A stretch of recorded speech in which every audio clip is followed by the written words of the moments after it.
apart from creating opportunities for work, we are making real impact on people. We are transforming lives of people. We are changing the destiny of many citizens. People who never imagined that they would one day own a house. That owning a house is a present reality for many of them today. Some of them are beginning to realize their lifelong aspiration to own a place they call a home that belongs to them. You know, you'll be surprised that there are things we take for granted. You know, the biggest thing I saw in Mukuru that was, you know, out of this world is that the people moving from the slums, where 3, 4, 5 families share one toilet for pay, the biggest thing they said was, for once, I have a toilet to myself. You know, you people, you know, you have 4, 5 toilets in your house. You take that for granted. You don't think about it. You know, go share a toilet with another 2, 3 families, and then you will know the indignity of what that means, you know, and how important it is for us to run this program. You know, I keep hearing people who keep talking, oh, this housing program, who said, who told you we need houses, everybody has their own house. You know, you may think everybody has their own house. That is not true. There are 7 million Kenyans living in slums, sharing toilets with no water, with no electricity, with no roads. You know, we should be sensitive about what we say. You are partners, and you share in the success of the affordable housing program. I wanted to say this directly to you so that you know that I appreciate your partnership, your contribution, and the expertise that you have brought into this space with a lot of commitment. If I was asked among patriotic Kenyans that have made a contribution to the development of our nation, I will recommend the professionals in the built environment. If there are patriotic Kenyans who have gone beyond the call of duty, I know we negotiated your fees. You don't get the fees that normally you would. And you did this because you are patriotic Kenyans and you want to support this program and you want this program to succeed. We negotiated your fee a bit, but also you have a wider scope of what to do. And that is why, from your own admission, you've had to hire more people, you need more staff, you've hired more professionals to join your companies and to join the professional space that supports this affordable housing program. And I also want to say to you, thank you very much for taking on board more young people to join your firms to support this affordable housing program. Nasema asante sana. Many people want simplicity, you know.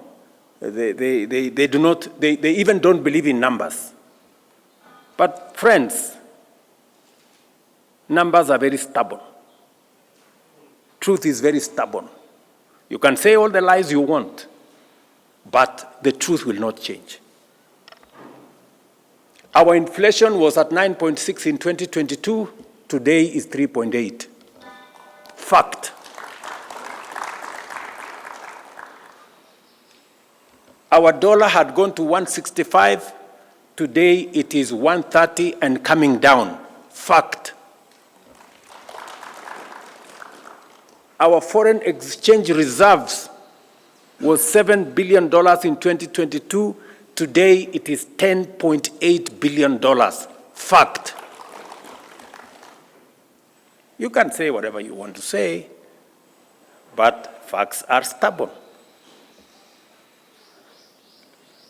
The IMF a month ago said Kenya's economy is now the 6th largest economy in Africa. It is a fact. It's not a rumor. It's not propaganda. It is a fact. So, and I am committed to making sure that we have a solid. I have had to make very difficult decisions to get us here.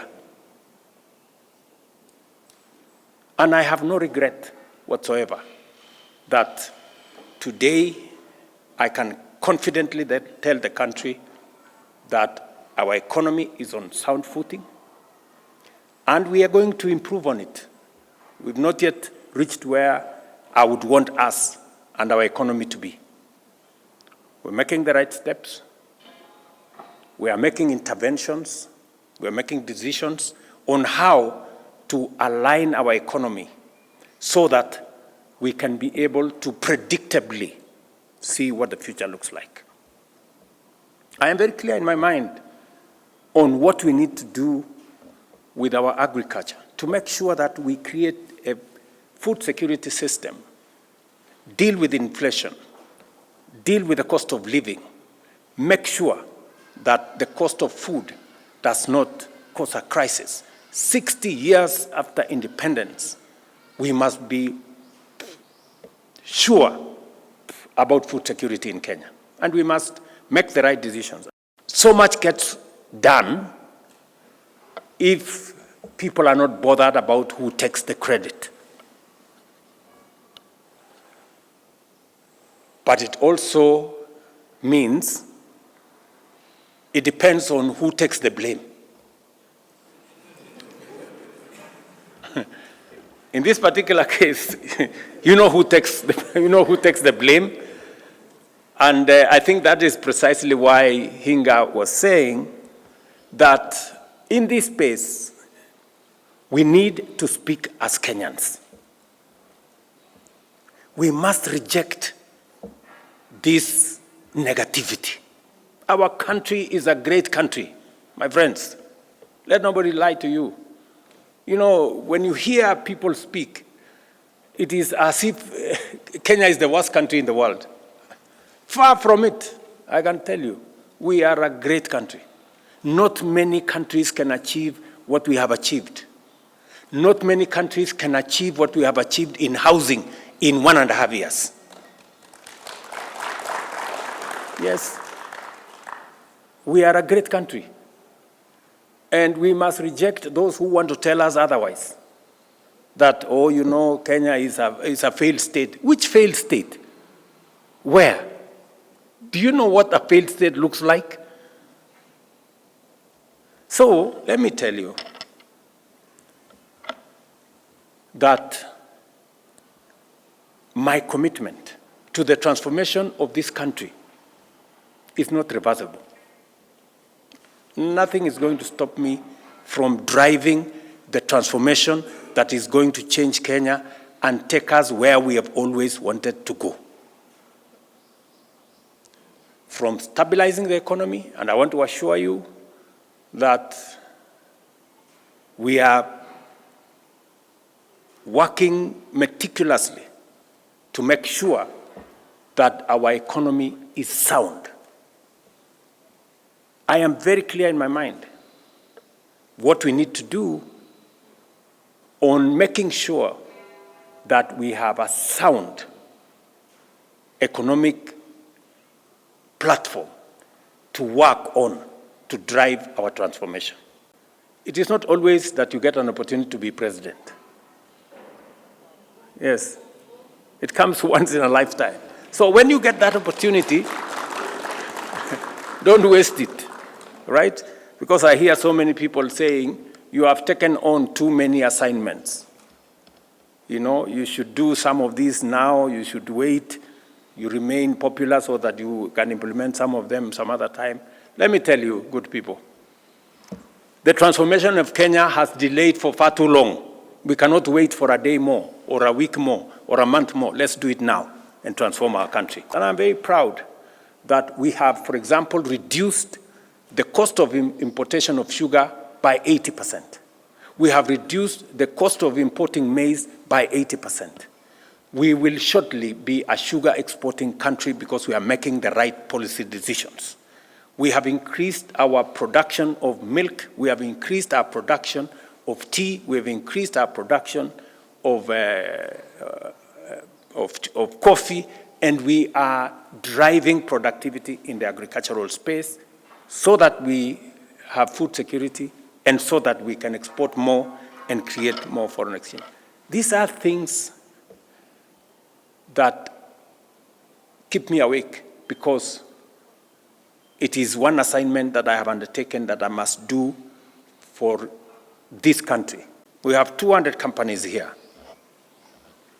My instructions to the ministry is that because of the scale of the exercise we have in housing, we need to scale up the number of companies that are participating in this environment. Because when we started, we had to start with a few, 39 consortia. We now need to take that to between 60 and 70. So we will be bringing on board more companies, more professional companies, engineering firms, architects, we will be bringing design companies, and all the other real estate professionals, and we'll be bringing them on board. And Madam Waziri here and the ministry will now embark on the exercise of bringing on board more, because we've had many people who are saying, we want to participate. We now understand what is going on in this space. We want to be part of the delivery of our housing program because people are beginning to see what the noise prevent them from seeing before. So that is number one. And I want to ask the chairman who are here, both from the Institution of Architects and Engineers. Is it Architects and Quantity Surveyors? Yes, together with the other professional bodies to work with us so that we can bring on board more firms, because the scale of work that we have today has overstretched many of the companies that are working with us. We want to bring on board another 4,000 professionals into this space. Young graduates from our TVETs, from our universities, to work with you and your firms and work with us so that we can scale up the level of supervision, scale up and accelerate the work that we want to achieve in the affordable housing program, because we believe that it is possible for us to do what could be done in 2 years, we can do it in 1.5 years. And what could be done in 1.5 years, we can reduce it to 1 year, so that we can accelerate the delivery of the affordable housing program, of our markets, of our hostel program, and all the other programs that are in this space. That's number two. So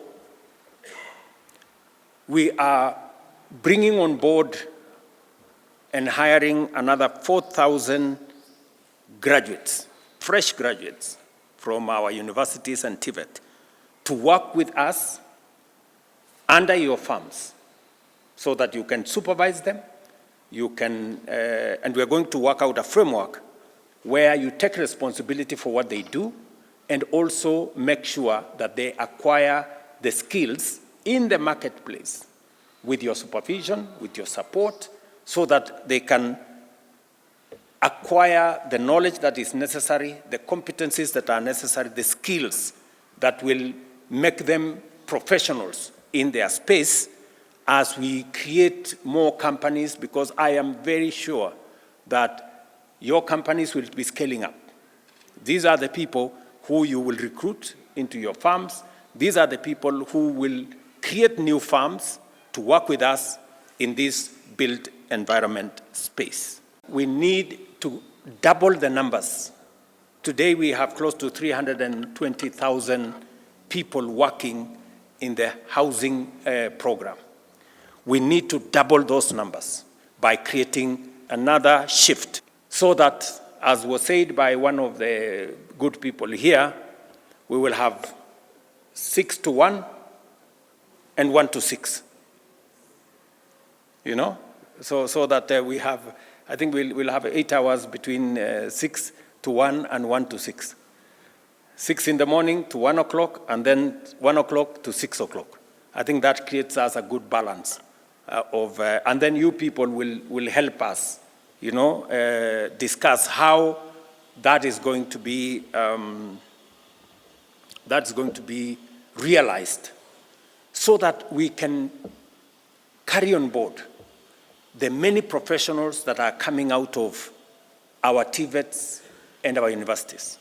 We have many plumbers coming out. We have many carpenters. We have many electricians, many other people in between, the people who are in that space. And yet we also have a lot of young people out there yearning for something to do. So again, my instructions to the ministry, working in collaboration with yourselves, and to now reorganize the space so that we can scale up the number of people working in our housing program from 320 to 600,000. That we can do in the next 2 to 3 months, working with the contracts that already exist. And I am very confident that this will not only accelerate the delivery of our plan, it will also create a bigger momentum for the delivery of this whole program, because many more Kenyans out there are asking, how do we take this into the future? Architects and engineering graduates will join your planning and design teams, which already are working with us. Quantity surveyors and economists will support cost estimation, value engineering, and all the things that we need to make sure that this moves faster, but with a lot of clarity. We'll also be looking at lawyers and planning interns who will assist with land regularization. You have heard what Nixon has said here, and the whole documentation space, as Alice said, you know, the more sectional titles we need, because every unit is now going to have a separate title document. So that whole space requires more hands, more people with knowledge and expertise, and we can grow a bigger pool of professionals